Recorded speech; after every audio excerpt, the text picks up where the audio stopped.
데살로니가 후서 마지막들을 보게 되는데, 이 사도 바울은 종말론적인 삶을 살아가려면 어떻게 해야 될 것인가 하는 그런 신앙의 자세를 보여주고 있습니다. 신앙인들은 먼저 주의 종을 위하여 기도해야 되고, 또 주의 종은 성도들을 위하여서 기도할 것을 말하고 있습니다. 목사님, 기도해 주세요만 할 것이 아니라 주의 종을 위하여서 기도해라 하는 거예요. 그래서 3장 1절 보면 끝으로 형제들아 너희는 우리를 위하여 기도하기를, 우리를 위하여서 기도해달라.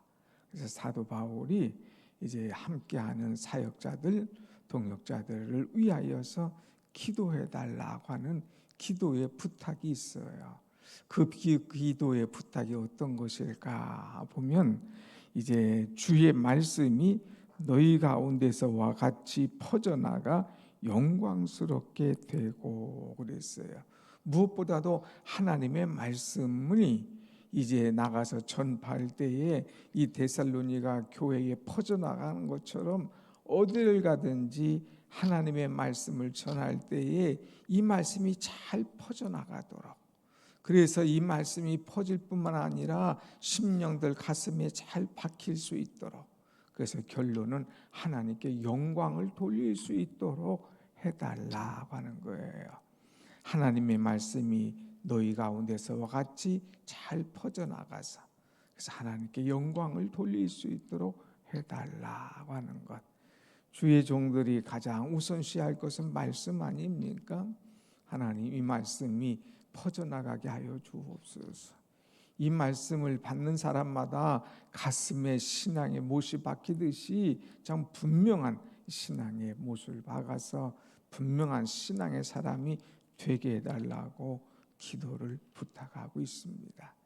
두 번째 기도 부탁하는 것은 뭐냐? 2절 말씀이에요. 2절 다 같이 시작.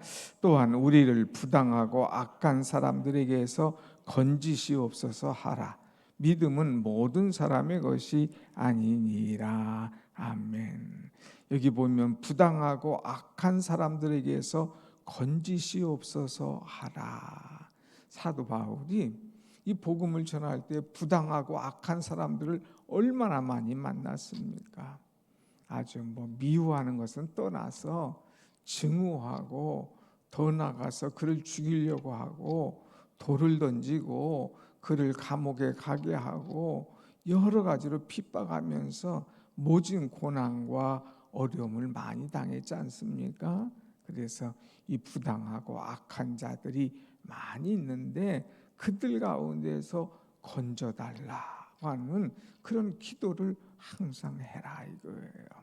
그래서 안전한 가운데 하나님의 복음을 마음껏 힘있게 전할 수 있도록 해달라고 부탁하는 것을 볼 수가 있습니다.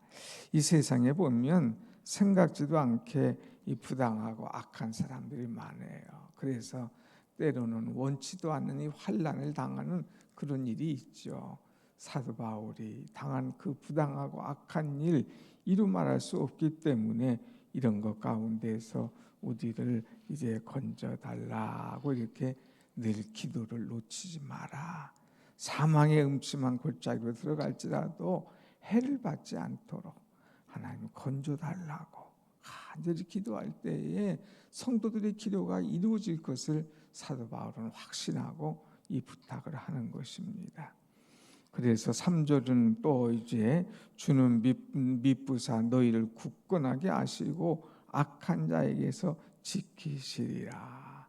하나님께서 나를 지킬 뿐만 아니라 하나님께서 너희들도 악한 자 가운데서 지키실 거야. 하나님은 좋으신 하나님, 미쁘신 하나님이시오. 그 하나님께서 건져주시기를 나도 간절히 기도하노라고 부탁하고 있어요. 이제 세상에는 생각지도 않은 이런 악한 사람들이 종종 많이 있습니다. 우리가 여기에 걸려들지 않도록 기도하겠다고 하는 거예요. 또 사도 바울이 성도들을 위하여 기도하는 것이 어떤 것이냐? 5절 말씀 한번 같이 봅시다. 5절 시작. 주께서 너희 마음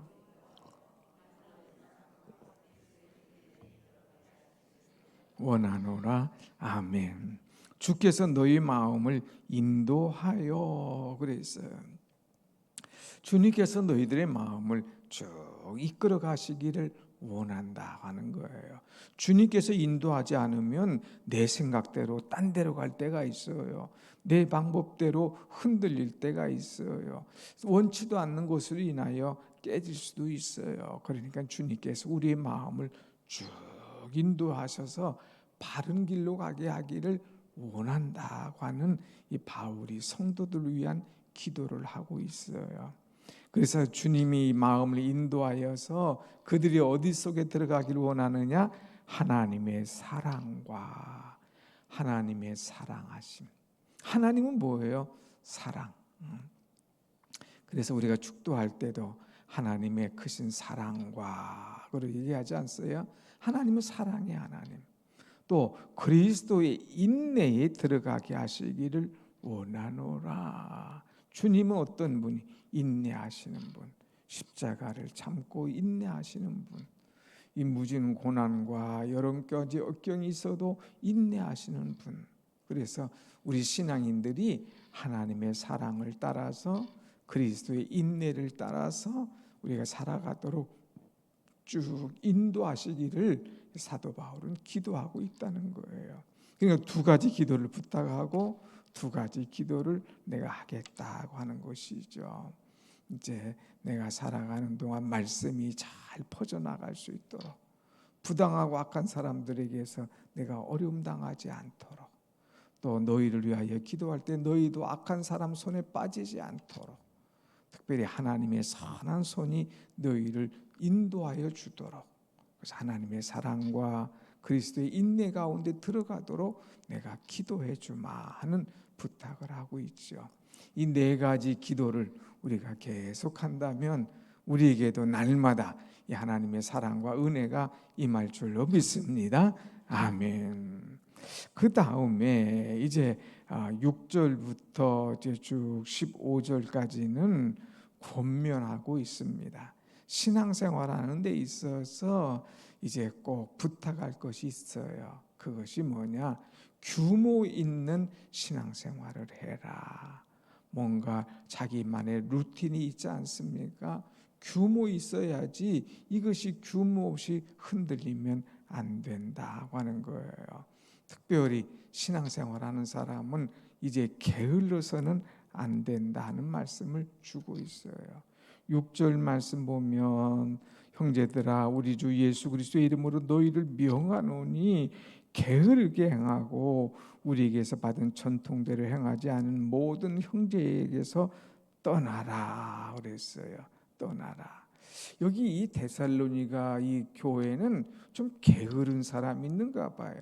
그래서 게으르지 말고 하는 것이 6절에도 있고 10절에도 누구든지 일하지 않고 일하기를 싫어하거든 먹지도 말라. 일하지 않고 그냥 먹으려고 하지 말고 일하기 싫거든 먹지도 마 하면서 이 게으른 자를 또 경계하고 있습니다. 또 이제 심지어는 11절 우리가 들은즉 너희 가운데 게으르게 행하여 도무지 일하지 아니하고 일만 만드는 자가 있다 하니 그랬어요. 게으른 자, 이 게으른 자에 대해서 경계하고 있습니다. 여러분이 새벽에 나오면 보통 열심히 아니잖아요. 이 살다 보면 사람이 게으른 사람이 얼마나 많은지 몰라요. 게으른 사람들이. 게으른 사람은 먼저 아침에 늦게 일어나죠. 게으른 사람은 일하기를 싫어하죠. 게으른 사람은 늘 말로만 명령을 하죠.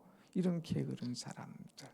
심지어는 게으른 사람들은 자기가 수고하고 땀 흘리지 않고 그냥 얻어서 먹기만을 원하는 사람. 심지어는 입에 다 그냥 갖다 넣어주기를 바라는 사람. 이런 사람들이 많아요. 그래서 게으르지 말라 하고 이야기하고 있습니다. 이 땅의 청년들도 게으른 자들이 많이 있어요. 뭐 실업률 하는데 사실 여러분 우리가 알다시피 이 나라 부지런만 하면은 전혀 사는데 어려움이 없잖아요. 노동자 현장에 가봐요. 또 어디 일하는 근로자 현장에 가봐요. 외국인이 3분의 2, 4분의 3 이상이에요. 젊은 사람들이 노동 현장 안 온다니까요. 차라리 가서 그 땡볕 대에서 짐 지고 다니느니 좀 쉬고 실업수당 받는 게 낫다 이거예요. 게으른 사람들 얼마나 많은지요. 그러나 우리는 게을러서는 안 돼요. 부지런한 사람들. 아침 일찍 일어나는 새가 하나를 먹어도 더 먹지 않습니까? 그러니까 열심히 일하는 사람들. 누구든지 일하기 싫어하거든 아무도 먹지도 말게 해라. 일을 안 하고 일만 만드는 사람이 되지 마라 하고 얼마나 부탁하고 있습니까? 그래서 사도 바울도 스스로 일을 했습니다. 여기 쭉 보면 9절 말씀 뭐라고 그랬어요? 이제 우리에게 권리가 없는 것이 아니요 오직 스스로 너희에게 본을 보르여 우리를 본받게 하려 함이라. 본을 보여주기 위해서 사도 바울도 스스로 일을 하면서 이제 수입을 얻었습니다. 그러면서 그것을 가지고 살았어요. 게으른 사람, 일하지 않는 사람, 이런 사람이 돼서는 안 될 것을 이야기하고 있죠. 그래서 12절, 10절은 뭐라고 그랬어요? 이런 자들에게 우리가 명하고 주 예수 그리스도 안에서 구원하기를 조용히 일하여 자기 양식을 먹으라 하노라. 일해. 그래서 내가 받은 것으로 먹고 살아 하는 것을 분명하게 주고 있습니다. 그러면서 또 하나 부탁할 것은 뭐냐? 13절 말씀 같이 봅니다. 13절 시작. 형제들아 너희는 선을 행하다가 낙심하지 말라 그랬어요. 우리가 착한 일, 의로운 일, 거룩한 일, 주님이 기뻐하시는 선한 일을 하다가 낙심하지 말라. 착한 일을 하다가 우리 낙심할 때가 있어요. 이런 낙심에 빠지는 일을 하지 않도록, 또 하다가 낙심하는 이런 어려움을 당하면 그것 때문에 신앙이 흔들리거나 요동하지 마. 그냥 우리는 꾸준하게 주님 보고 주님 중심으로 신앙생활할 것을 가르쳐주고 있습니다. 낙심. 이제 우리가 하다 보면 낙심하고 절망하고 그것 때문에 넘어지고 한다면 결국 누구 손해냐? 내 손해인 거예요. 그러니까 사람을 보면 낙심할 수밖에 없어요. 흔들릴 수밖에 없습니다. 전적으로 주 예수 그리스도, 믿음의 주요 온전케 하신 이인 주 예수를 바라보라 그랬잖아요. 신앙의 사람들은 주님 바라보는 것, 이것이 흔들리지 않는 거예요. 그래서 심지어는 목사도 바라보지 마. 목사도 사람이야. 오직 예수 그리스도 주님 바라보고 나갈 것을 말씀하고 있습니다. 그러면서 이제 우리가 권면해 주는 것이 뭐냐? 14절, 15절 말씀이 하나 있네요. 같이 한번 읽어봅시다. 시작. 누가 이 편지에 한 우리 말을 순종하지 아니하거든 그 사람을 지목하여 사귀지 말고 그로 하여금 부끄럽게 하라. 그러나 원수같이 생각하지 말고 형제같이 권면하라 그랬어요. 이 말씀을 이렇게 해주는데도 순종하지 아니하거든 그 사람과 사귀지 말라. 그로 하여금 부끄럽게 하라 그랬어요. 누구를 얘기할까? 그런데 여기에 누구는 가만히 보면 오늘 지금 자꾸 이제 규모 있는 신앙생활하면서 권면해 주는 것이 어떤 거예요? 게으르지 마라. 일해라. 일하기 싫거든 먹지도 마라. 조용히 일해서 자기 양식을 먹어라. 일만 하나 만들지 말고 일을 하는 그런 사람이 되라. 이런 얘기를 자꾸 해줌에도 불구하고 일하지 않는 사람이 있으면 그로 하여금 부끄럽게 만들어. 너 왜 일도 안 하고 젊은 것이 왜 일도 안 하고 이렇게 빈둥빈둥 노는 거야? 부끄럽게 만들고 심지어는 그와 사귀지도 말라 그랬어요. 왜? 사귀다 보면 나도 일하기 싫었거든. 그와 사귀다 보면 일 안 하니까 좋거든. 사귀다 보면 나도 일 안 해도 어디서 먹을 것을 갖다 주거든. 그럼 나도 그런 사람이 된다 이거예요. 그러니까 권면해. 근데 권면해도 듣지 않으면 사귀지 마. 심지어는 그를 부끄럽게 한번 그냥 얘기를 해줘. 그런데 15절 주는 말씀이 있어요. 15절 한번 나가지 시작. 그러나 원수같이 생각하지 말고 형제같이 권면하라. 원수같이 하지 마. 원수같이는 하지 말고 형제처럼 잘 권면해. 그래서 내 말을 듣고 돌아올 수 있도록. 여러분, 권면을 잘하는 것도 은사예요. 은사. 내가 누구에게 어떤 권면을 해줬는데 그 사람이 내 말을 듣고 생활이 바뀌어요. 삶이 바뀌어요. 말이 바뀌어요. 행동이 바뀌어요. 이거 얼마나 기쁩니까? 그러니까 권면을 잘하는 사람, 그런 사람이 되는 거. 권면도 기술이에요. 처음부터 막 갖다 찔러대면 그 사람 마음이 확 다쳐요. 이거 뭔데 나를 이렇게 알면 얼마나 안다고 나를 이렇게 가르치려고 그래. 기분 나쁘잖아요. 이 사도 바울은 지금 데살로니가 후서를 처음부터 쭉 못했어요. 막 칭찬했잖아요. 싹 올려줬잖아요.